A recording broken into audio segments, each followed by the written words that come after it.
देश में, हमारे मुल्क में जो हालात बने हैं उनमें हमारी भूमिका क्या होनी चाहिए, आप लोगों के माध्यम से हम अपने आप को, अपने समाज को, अपने देश को कैसे समृद्ध कर सकते हैं, इस पर मैं अपने कुछ विचार रखना चाहता हूँ। और मैं बैठा बैठा आप सबको देख रहा था। आप में से बहुत से यहाँ पर लोग आए, आपने हमारा अभिनंदन किया, स्वागत सत्कार किया। तो सबसे पहली बात तो ये कि जो लोग मंच पर आज बैठे हैं या हमारे सामने आप लोग बैठे हो, हम सब लोग बहुत खुशकिस्मत लोग हैं कि हम सब लोगों को पढ़ने का, वकालत सीखने का, कोर्ट कचहरी समझने का और शिक्षित होने का ये वरदान मिला है। शिक्षा से बड़ा कोई वरदान नहीं है। और वकालत पढ़ना, एग्ज़ाम पास करना, प्रैक्टिस करना, ये कोई आसान काम बिल्कुल भी नहीं है। तो हम सब लोग जहाँ बैठे हैं, हमसे पहली वाली पीढ़ी ने जो संघर्ष किया होगा हम सब ने देखा है, लेकिन महसूस नहीं किया। हम देखते हैं बाप दादा चाचा ताऊ क्या करते थे, क्या नहीं करते थे, और क्योंकि सब करते थे तो एहसास नहीं होता था। आज जो देश बदला है, आज समाज बदला है, और अभी हम आपस में बात कर रहे थे कि हमारी नियुक्तियां कम हो रही हैं या लोअर कोर्ट्स में है, हायर जुडिशरी में अपॉइंटमेंट्स नहीं हैं, आदि आदि, बहुत सारी बिल्कुल प्रासंगिक बातें हैं। लेकिन हमें ये भी समझना पड़ेगा कि हमने शुरुआत कहाँ से करी थी।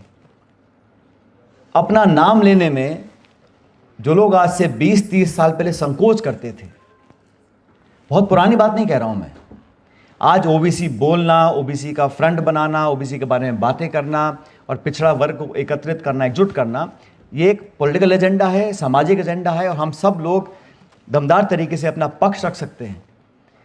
तो जो संघर्ष हमने पहली वाली पीढ़ी ने किया था, वहाँ से अगर हमने शुरुआत करी है, बहुत कुछ हासिल किया है। लेकिन आज हमारी पीढ़ी में भी हम लोग यहाँ तक पहुँचे हैं, कोई वकालत कर रहे हैं, हम सब लोगों को काम करने का मौका मिला सरकार में, संगठन में, विधानसभा में, पार्लियामेंट में, लेकिन बहुत कम लोग हैं।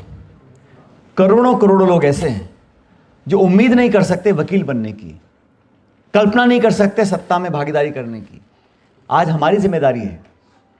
संविधान में प्रावधान है, नेताओं के भाषण है, पार्टी मैनिफेस्टो में प्रावधान है, लेकिन एक दरवाज़ा खुला है, और हमारी पार्टी में दरवाज़ा खोलने वाले व्यक्ति का नाम राहुल गांधी है। ये अतिशयोक्ति नहीं है और मुझे कहने में संकोच भी नहीं है। पहले देश में प्रधानमंत्री हुए, कांग्रेस पार्टी के नेता हुए, लेकिन इस वर्ग से न आने के बावजूद भी इस वर्ग के दर्द को समझना, भागीदारी में हुई अपेक्षा को सोच समझकर आगे प्रथम पंक्ति में लाने की बात करना, और जो भ्रम फैलाएगा जातिगत जनगणना को लेकर, मैं स्पष्ट करना चाहता हूं, जब हम लोगों ने कहा कि जनगणना होनी चाहिए, और क्यों होनी चाहिए, हम सबको पता है किसके क्या जाति गोत्र है, वो जानकारी कोई बहुत ज़्यादा मुश्किल नहीं है। तो आप सेंसस करें, उसमें एक कॉलम और ऐड कर दें कि आपकी जाति क्या है, वो लक्ष्य नहीं है। लक्ष्य ये है कि इस देश में जहाँ 140 करोड़ रहते हैं, कम से कम आधे से ज़्यादा लोग पिछड़े वर्ग के हैं, और हमारे दलित भाई बहनों, आदिवासियों की गिनती पहले से होती है। उद्देश्य था कि एक इस प्रकार का साइंटिफिक डाटा हमारे पास हो कि समाज में जो लोग आर्थिक, सामाजिक, भौगोलिक दृष्टि से मुख्य धारा में नहीं हैं, उन लोगों के क्या हालात हैं, कितना वो प्रति व्यक्ति कमा रहे हैं, कितने वो शिक्षित हैं, कितनी नौकरी में उनको अवसर मिले हैं, उनकी भागीदारी कितनी है गवर्नेंस में, बजट्स में, स्कीम्स में, वो कितना लाभ उठा पा रहे हैं। सरकारें बनती थी, प्रदेश और देश में जो मुखिया होते थे वो मनमानी तरीके से आवंटन करते थे, इतना इस समाज को, इतना इस जिले को, इतना उस प्रांत को, कोई डाटा नहीं था।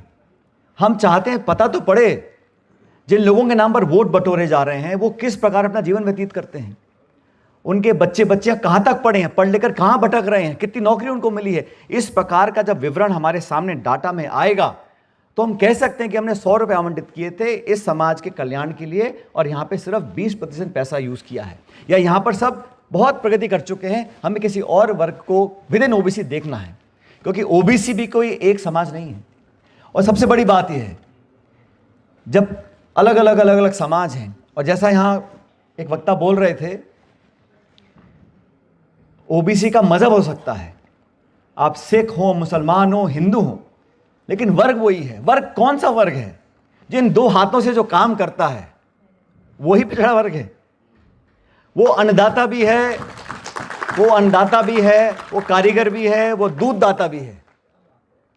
हाथों से मेहनत करने वाले लोगों को मूलतः मैं समझता हूं, हम उसको मूल ओबीसी कहो, एमबीसी कहो, ओबीसी ए बी, कुछ भी करो, लेकिन जो लोग मेहनतकश लोग हैं, जो खून पसीने से इस देश का, हम सबका पेट पालते हैं, इस धरती का सीना फाड़ कर नाच पैदा करते हैं, वही तो पिछड़े लोग हैं। और उन लोगों को, इस पीढ़ी को और आने वाली पीढ़ी को हम लोग ताकत कैसे दे सकते हैं, यही जिम्मेदारी हमारे ऊपर है। और आप सब लोग जो वकालत करते हैं, आज देश बदल चुका है। आज लगभग हर ज्वलंत मुद्दा किसी ना किसी कचहरी की सरहद पर जाकर अटकता है। विधानसभा हो, पार्लियामेंट हो, जब बहुत झगड़ा फैलता है तो वो न्यायपालिका में जाके मामला अटक जाता है। और ये सरकारों की कमी है। जो निर्णय सरकारों को लेने हैं वो सक्षम नहीं होते, उनमें वो इच्छा शक्ति नहीं होती, इनमें वो ताकत नहीं होती, वो जज्बा नहीं होता। इसलिए बैकफुट पर आने से सबसे बढ़िया तरीका है कि आप कोर्ट के हवाले कर दो। मामला सब जुडिस है, मतलब कोई बोलने वाला नहीं है। लेकिन वकालत कर कर भी अपना पक्ष मजबूती से रखें, यह आप सबकी जिम्मेदारी है। और देखो, ये अतिशोक्ति नहीं है, माहौल बनाने में आपसे बढ़िया कोई है नहीं। माहौल बनाना हो या बिगाड़ना हो, तो मैं तो जब भी किसी बार एसोसिएशन में जाता हूं या मेरे क्षेत्र में मेरे कुछ वकील साथी मुझसे कुछ मांग कर लेते हैं, तो सबसे पहले मेरा कोटा, मैंने भाई तुम्हें लिफ्ट चाहिए लिफ्ट ले लो, कमरे चाहिए कमरे ले लो, अपना जो है वो बढ़िया करो। लेकिन हमें इस मौके का, इस पेशे का, इस अवसर का हमें फ़ायदा उठाना है। और मुझे खुशी है कि राहुल गांधी जी ने जब पिछड़े वर्ग की बात करी,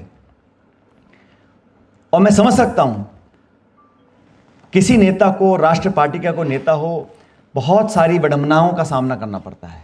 बहुत बड़ा दल है कांग्रेस पार्टी, नाना प्रकार की सोच है, हर जाति, वर्ग, प्रांत, धर्म, जाति के लोग इस पार्टी में हैं और सबका अपना अलग अलग तर्क है। लेकिन बावजूद उसके उन्होंने इस बात को रखा और दो टूक कहा कि जो न्याय मिलना चाहिए था, जो परिकल्पना सोच हमारी पार्टी सरकारों की रही, उसको हम पूरी तरह प्राप्त नहीं कर पाए हैं। उसको पूरा करने के लिए आज हमें एक और मौका देना पड़ेगा। और जो लोग पिछड़ गए हैं, और मैं बार बार कहता हूं, ये सिर्फ जाति वाला पिछड़ापन नहीं है, आर्थिक पिछड़ापन है, भौगोलिक पिछड़ापन है। और उस पिछड़ेपन को दूर करने के लिए गरीबी उन्मूलन का कारण नहीं है, ये पॉवर्टी एलिवेशन प्रोग्राम नहीं है। ये जो हजारों सालों से दलित, आदिवासी, ओबीसी हमारे साथी लोगों के साथ जो एक बर्ताव हुआ, व्यवहार हुआ, हजारों सालों से हुआ है, आज दुनिया बदल चुकी है और हमें उस बदलाव का एक हिस्सा बनना है। हम पॉलिटिकल पार्टी में काम करते हैं, हमारी जिम्मेदारी है कांग्रेस में। मैं बहुत कम उम्र में मुझको मौका मिला संसद में जाने का, और इन 20-25 सालों के सफ़र में मैंने हमेशा कोशिश करी है कि अगर मुझे इतनी कम उम्र में मेरी पार्टी ने मौका दिया, जनता ने आशीर्वाद दिया, मुझे लोकसभा भेजा, तो मैं मेरी राजनीति में मुझ जैसे या हमसे और जो इतने समर्थ ना भी लोग हों, उन नौजवानों को हमें आगे लाना चाहिए।